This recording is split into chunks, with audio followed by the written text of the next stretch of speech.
Welcome to Blizzard Fire. We hope this video helps fire up your solution. In this video, I will explain how to study physics step by step. First, truly understand the core concepts.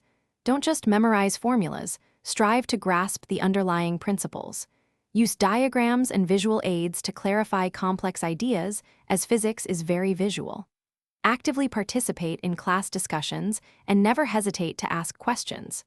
This foundational understanding is crucial for building your knowledge. Next, consistent practice is absolutely essential.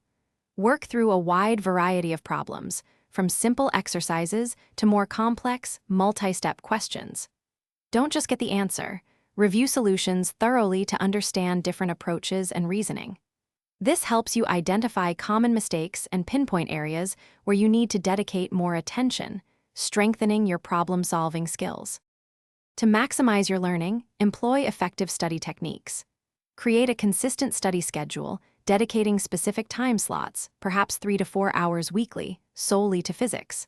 Try explaining concepts aloud to yourself or a friend. This active recall solidifies your understanding. Also, utilize flashcards for key definitions, laws, and formulas to aid memorization and quick review. Finally, consistent review and thorough exam preparation are key. Regularly review past topics to reinforce long-term memory, perhaps for 15 to 20 minutes daily. Complete past exam papers under timed conditions to simulate the actual test environment. After, seek feedback on your practice exams to understand your strengths and weaknesses, allowing you to refine your approach and boost your confidence. Thanks for watching. If you found this helpful, don't forget to like and subscribe.